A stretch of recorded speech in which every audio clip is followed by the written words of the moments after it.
खेतों में खाना खाने वाला ससुराल।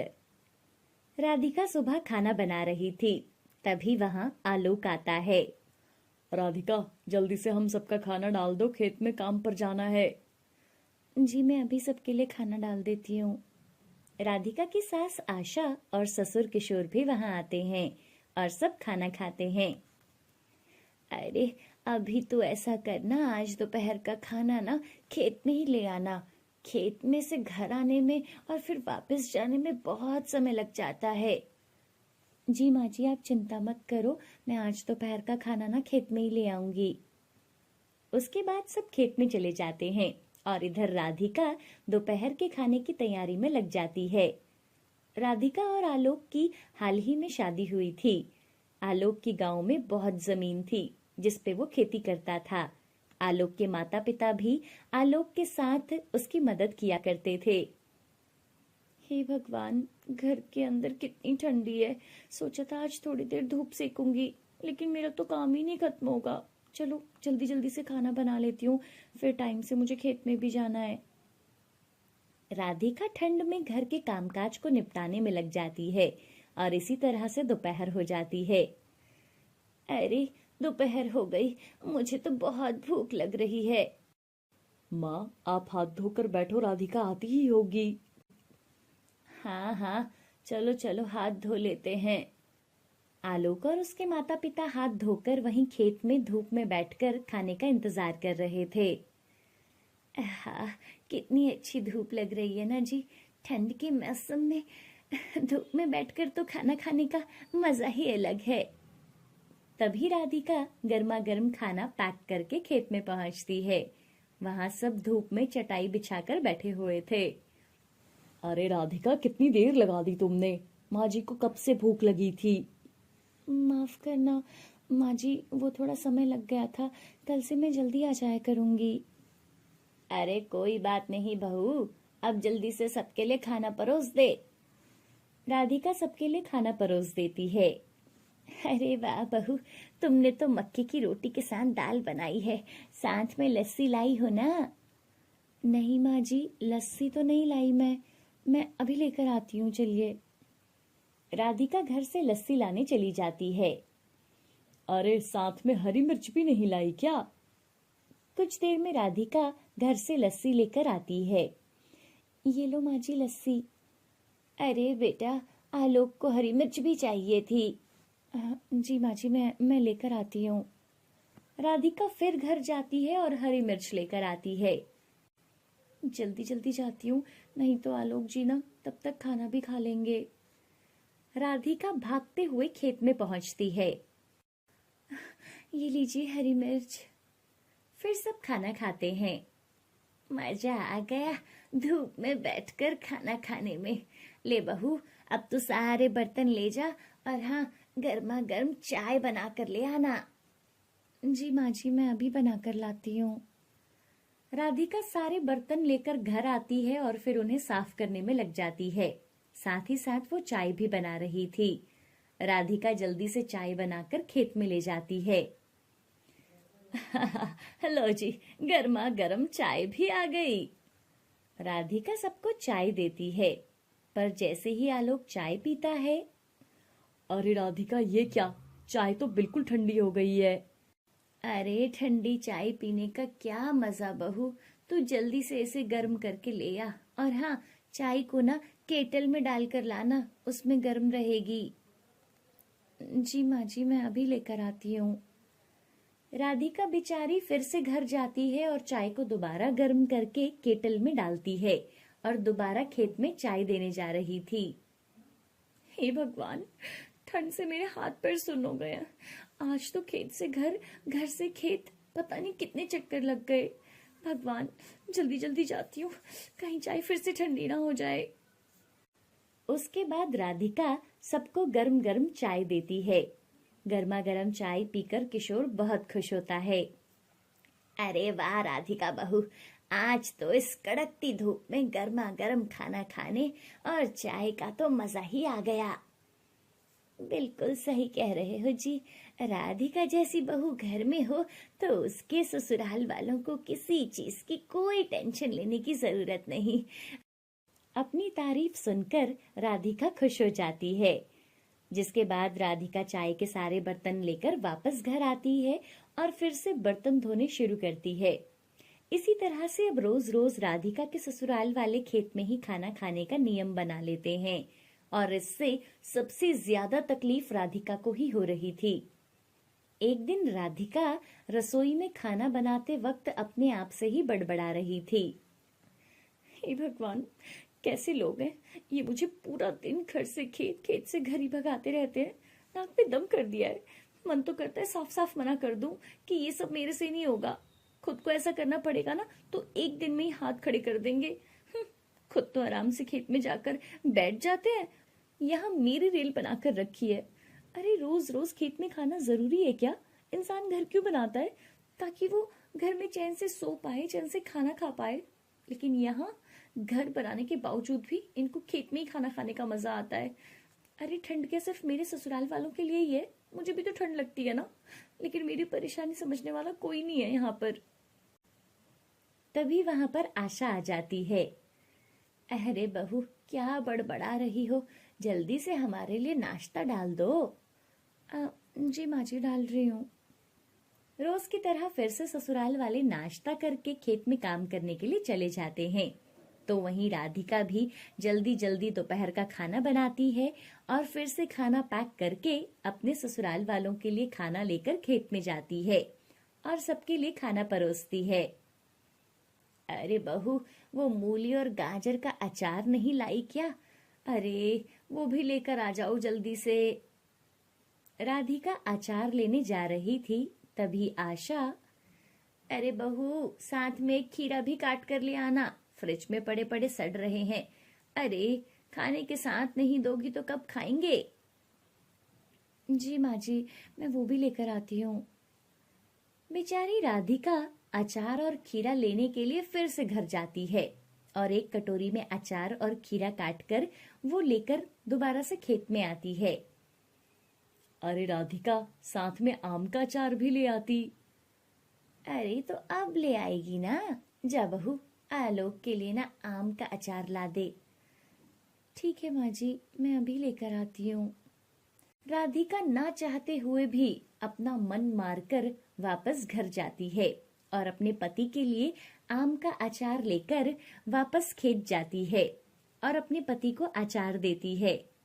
वो सब लोग खाना खाते हैं। आहा, मजा आ गया आज तो। हाँ, जब से राधिका बहू आई है तब से तो आशा का काम और भी ज्यादा हल्का हो गया है और हमें खेत में ही अच्छा अच्छा खाना मिल जाता है। राधिका मन ही मन बहुत दुखी थी। हाँ, लेकिन फिर भी किसी को मेरी कोई परवाह नहीं है। हर कोई सिर्फ और सिर्फ अपने बारे में सोचता है। लेकिन आज तो ना मैं इनसे इसके बारे में बात करके ही रहूंगी। अब जो होगा देखा जाएगा। राधिका सभी को खाना खिलाने के बाद सारे बर्तन लेकर वापस अपने घर जाती है और बाकी काम में लग जाती है। तभी दरवाजे पर घंटी बजती है और राधिका के माँ पिता उससे मिलने आते हैं। कैसी है मेरी बच्ची? माँ, कैसी हो आप?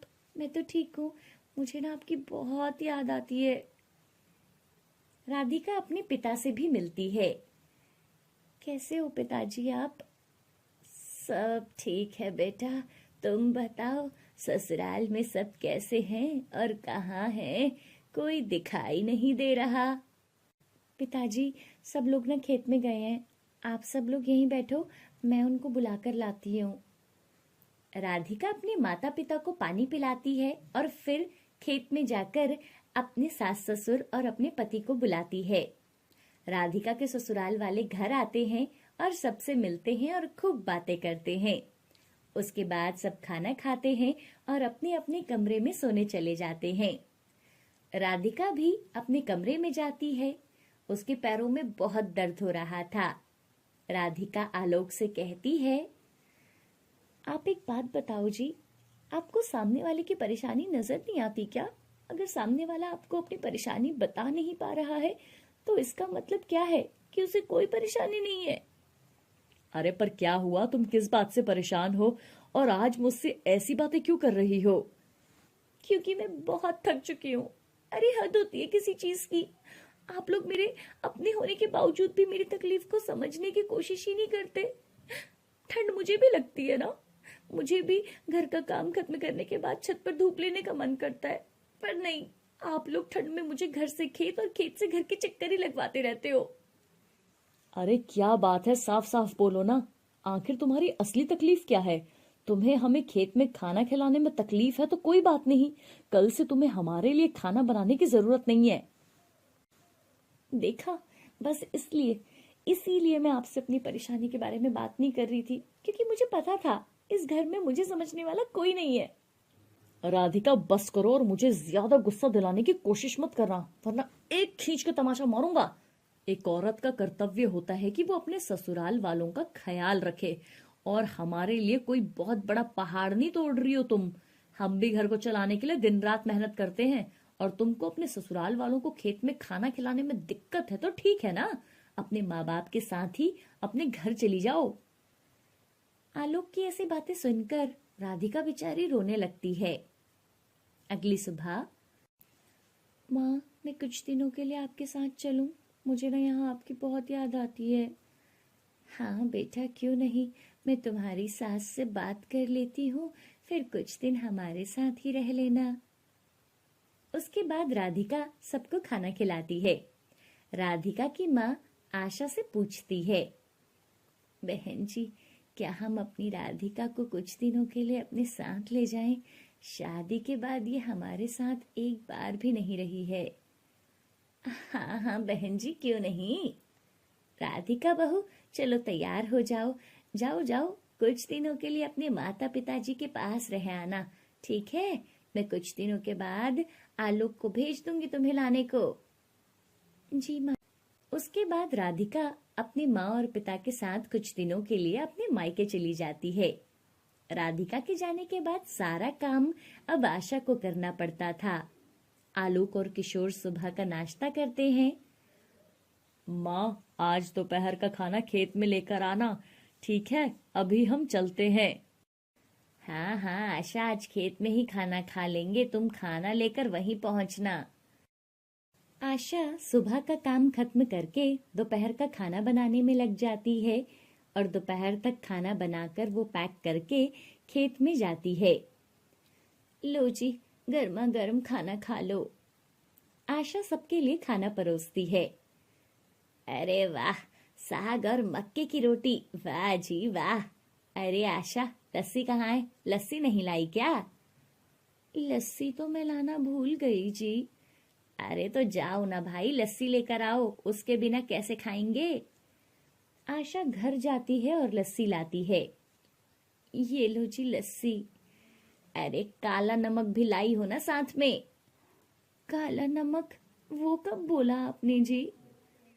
लस्सी काले नमक के बिना कैसे पीऊंगा मैं? तुम्हें पता तो है लस्सी में मैं काला नमक डालकर ही पीता हूँ। अच्छा बाबा, लाती हूँ। राधिका बहू के न जाने हम कितने चक्कर लगवाते थे, मैं तो एक दिन में ही थक गई हूँ। आशा घर से काला नमक लेकर खेत में पहुंचती है। हाय हाय, मैं मर गई। ये लो अपना काला नमक। उसके बाद सब खाना खाते हैं और आशा सारे बर्तन उठाती है। आशा, अब एक गर्मा गर्म चाय भी लेकर आ जाओ। हाँ हाँ लाती हूँ। उसके बाद आशा घर आती है और सारे बर्तन साफ करती है, और फिर चाय बनाकर फिर से खेत में जा रही थी। बहू पता नहीं कब आएगी, मैं हर रोज खेत और घर के चक्कर नहीं लगा सकती। हाँ, कल बोल दूंगी कि खाना घर पर ही आकर खाओ। आशा खेत में जाती है और उन सबको चाय देती है। दूसरी तरफ राधिका अपनी माँ को ससुराल के काम के बारे में बता रही थी। आज बेचारी सासू माँ का नंबर लगा होगा, अब जाकर ना उनको समझ आएगा कि इतनी ठंड में खेत से घर और घर से खेत के चक्कर लगाने में ना कितनी बुरी हालत होती है। अगली सुबह, ये रहा नाश्ता, और हाँ, दोपहर का खाना घर आकर ही खाना, मैं इतना सब कुछ लेकर खेत में नहीं आ सकती। अरे क्यों भाई, राधिका बहू भी तो आती थी, तब तो तुम बहुत कहती थी कि धूप में बैठकर खाना बहुत अच्छा लगता है। हाँ, लेकिन अभी मैं ही बोल रही हूँ कि खेत में खाना लेकर मैं नहीं आऊंगी, क्योंकि वहां आपको 100 चीजें चाहिए होती हैं। मैं इतने चक्कर खेत के नहीं लगा सकती हूँ। इससे अच्छा यही है कि आप घर पर बैठकर ही खाना खाओ। आपको पता है, कल खेत के इतने चक्कर लगा लगा कर मेरे पैरों में कितना दर्द हो रहा है। अपनी माँ की बातें सुनकर आलोक को भी समझ में आ गया था कि राधिका सही कह रही थी। हमें उसके बारे में भी सोचना चाहिए था। कुछ दिनों के बाद आलोक राधिका को जाकर अपने घर वापस ले आता है। सुबह सब नाश्ता कर रहे थे। बहू, तुम आज खाना लेकर खेत में मत आना, हम खाना खाने घर ही आएंगे, ठीक है? जी माँ जी, आपको जैसा सही लगे।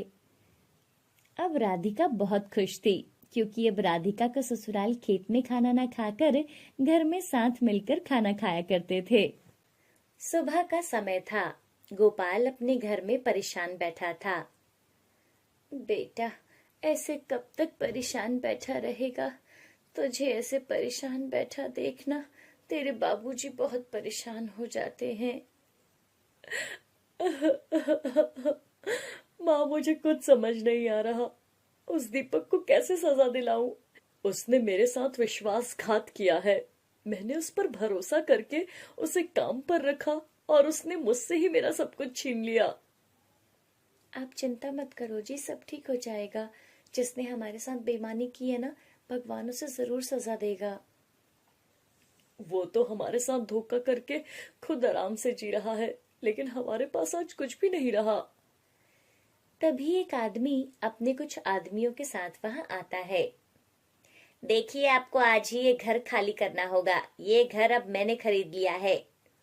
ये क्या बकवास है? ये घर मेरा है और मैं इस घर को खाली नहीं करूंगा, और ना ही मैंने ये घर बेचा है। वो आदमी कुछ पेपर्स गोपाल को दिखाता है, जिस पर साफ साफ लिखा था कि इस घर का मालिक अब वो आदमी है। देखिए, उस दीपक ने धोखे से हमारा घर आपको बेच दिया है। आप यहाँ से चले जाइए। सबकी आवाज सुनकर अशोक भी बाहर आता है। कौन हो तुम, और ये सब क्या हो रहा है? कुछ नहीं हुआ जी, आप बैठ जाओ, आपकी तबीयत खराब हो जाएगी। ये घर अब मेरा है, चलो सारा सामान बाहर निकाल कर फेंक दो। अशोक को ये बात सुनकर गहरा सदमा लग जाता है और वो चुपचाप वहीं सर पकड़कर बैठ जाता है। पिताजी, आप ठीक तो हो ना? क्या हुआ आपको? सब बर्बाद हो गया, हम बेघर हो गए। दीपक जो गोपाल की कंपनी में ही काम करता था, वो उनका खास रिश्तेदार था। उसने धोखे से गोपाल की कंपनी और उसके घर के पेपर चुराकर उसमें कुछ हेरा फेरी की और सब कुछ अपने नाम करवा लिया। देखिए, ऐसा मत कीजिए, इतनी ठंड में हम लोग कहाँ जाएंगे? ये सब बातें तुम कहीं और जाकर करना। तुम जैसे लोगों को मैं अच्छे से जानता हूँ। ये मगरमच्छ के आंसू किसी और को दिखाना। देखिए, हम पर दया करो। माँ जी और बापूजी की तबीयत भी ठीक नहीं है। इस कड़ाके की ठंड में हम इन्हें कहाँ लेकर जाएंगे? ये सब ड्रामा तुम सभी फुटपाथ पर भी जाकर कर सकते हो। चलो चलो, मेरी प्रॉपर्टी को खाली करो। कितने पत्थर दिल हो, कम से कम उस भगवान से तो डरो।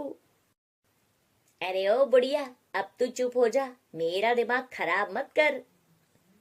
चलो, अब ये घर हमारा नहीं है। गोपाल का पूरा परिवार अपना सामान उठाता है और ठंड में भटकने लगता है।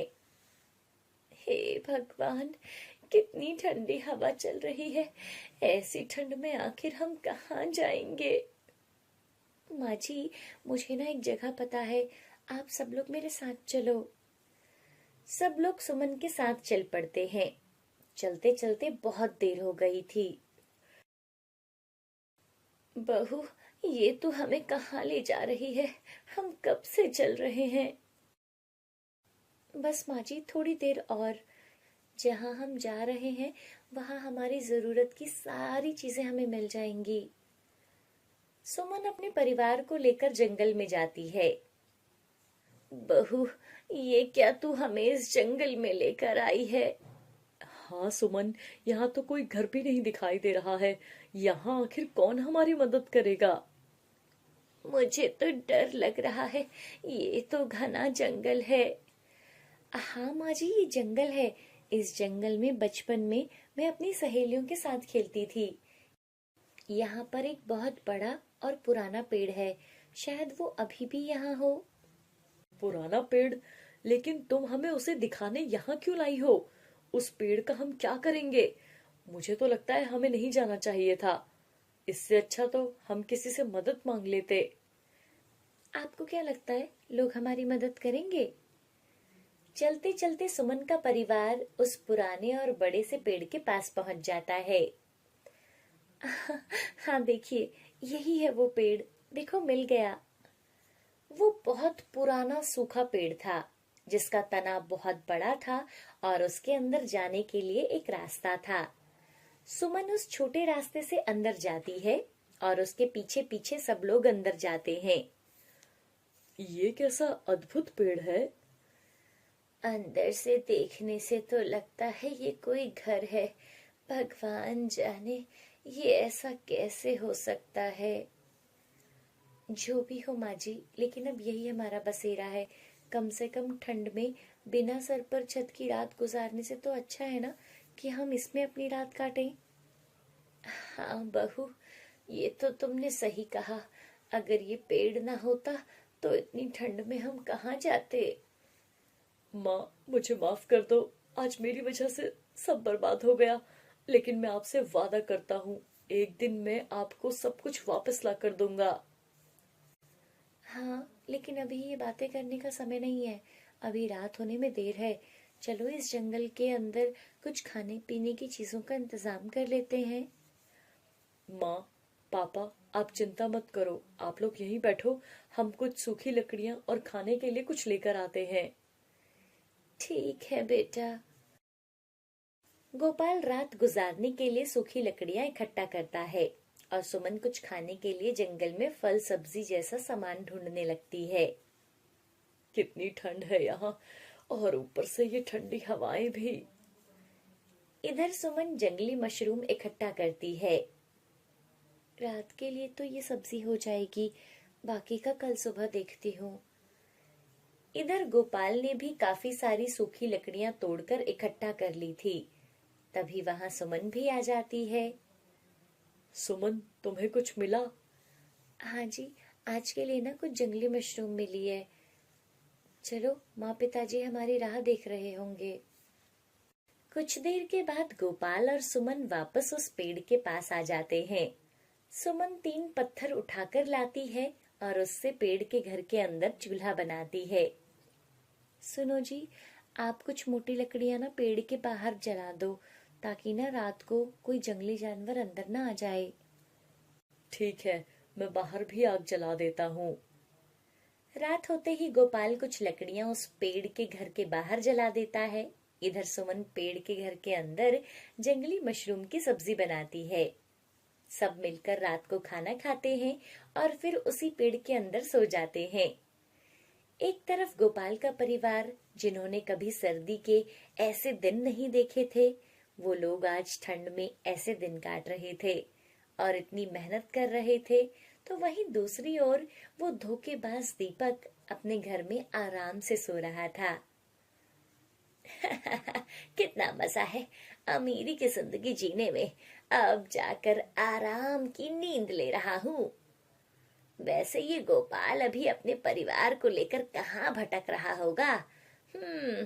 मुझे क्या, कहीं भी जाए। दूसरी तरफ रात को जंगल में ठंड और भी ज्यादा बढ़ जाती है। सुमन उठकर बैठ जाती है। क्या हुआ सुमन, तुम अभी तक सोई नहीं हो? रात के समय ठंड बहुत बढ़ गई है जी। मैं बाहर थोड़ी आग जला देती हूँ, ताकि अंदर तक गर्मी आ सके। माँ जी और पिताजी को ठंड लग रही होगी ना। तुम सबका कितना ध्यान रखती हो। तुम यहीं बैठो, मैं बाहर आग जला देता हूँ। फिर दोनों उस पेड़ के घर के बाहर आते हैं और थोड़ी और आग जला देते हैं। और थोड़ी देर वो वहीं बैठकर खुद को गर्म करते हैं। तभी वहां गायत्री भी आ जाती है। अरे बेटा, तुम दोनों रात को यहाँ क्यों बैठे हो? चलो अंदर आओ, वहां भी बहुत गर्म हो गया है। फिर सब लोग पेड़ के घर के अंदर आकर सो जाते हैं। अगली सुबह सुमन जल्दी उठकर सबके लिए कुछ खाने के लिए बनाती है और सबको उठाती है।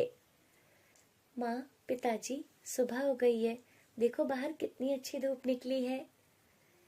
गोपाल भी सुबह सुबह कुछ लकड़ियां इकट्ठा करता है और खाना खाकर काम की तलाश में निकल जाता है। उसे वहां उसका दोस्त मिलता है जो एक वकील था। अरे, ये तुमने अपनी क्या हालत बना ली है गोपाल? अब क्या बताऊं यार, एक आदमी ने धोखे से मेरी कंपनी और मेरा घर हड़प लिया है और मैं बेघर हो गया हूँ। तू चिंता मत कर, मैं हूं ना, सब ठीक कर दूंगा। सौरभ कैसे भी करके कुछ ही दिनों में वो जाली पेपर दीपक के ऑफिस से निकलवा लेता है, जिसकी मदद से उसने गोपाल की प्रॉपर्टी अपने नाम कर ली थी। एक सुबह सौरभ गोपाल से मिलता है। ये देख मुझे क्या मिला है। गोपाल देखता है कि वो वही खास पेपर थे जिसकी ताकत से दीपक ने उसकी कंपनी और घर को हड़प लिया था और अब वो गोपाल के हाथ लग चुकी थी।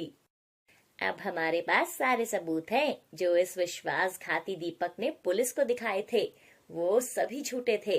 अब उसकी उल्टी गिनती शुरू हो गई है। सौरभ और गोपाल दोनों पुलिस डिपार्टमेंट में चले जाते हैं और वो उन्हें पेपर्स दिखाते हैं। पुलिस को लेकर वो कंपनी में पहुंचते हैं जहां दीपक अपने ऑफिस में आराम से बैठा हुआ था। अब तो तू गया झूठे। अरे, तू यहाँ क्यों आया है भिखारी? ये देखो, आपको अब सब समझ आ गया होगा। पुलिस दीपक को पकड़कर ले जाती है। अब दीपक को गोपाल की कंपनी और घर हड़पने के इल्जाम और धोखा देने के जुर्म में पुलिस उसे जेल में डाल देती है। आज सौरभ की मदद से गोपाल को उसका सब कुछ मिल गया था। थैंक्स सौरभ, आज तुम्हारी वजह से मुझे मेरा घर, मेरी कंपनी, सब कुछ वापस मिल गया है। अरे दोस्त, ये तो मेरा काम है। उसके बाद गोपाल अपने पेड़ वाले घर में आता है और अपने घर वालों को सारी बात बताता है। क्या हमें हमारा घर और कंपनी वापस मिल गई? तू सच बोल रहा है ना? माँ, मैं बिल्कुल सच बोल रहा हूँ, आपका बेटा झूठ थोड़े ही बोलेगा। गोपाल की बात सुनकर अशोक ने अपने बेटे को गले से लगा लिया। गोपाल और उसका परिवार आज बहुत खुश था और वो सब अब उस पेड़ वाले घर को छोड़कर अपने घर वापस आते हैं और दूसरी तरफ दीपक को उसके कर्मों की सजा मिल रही थी।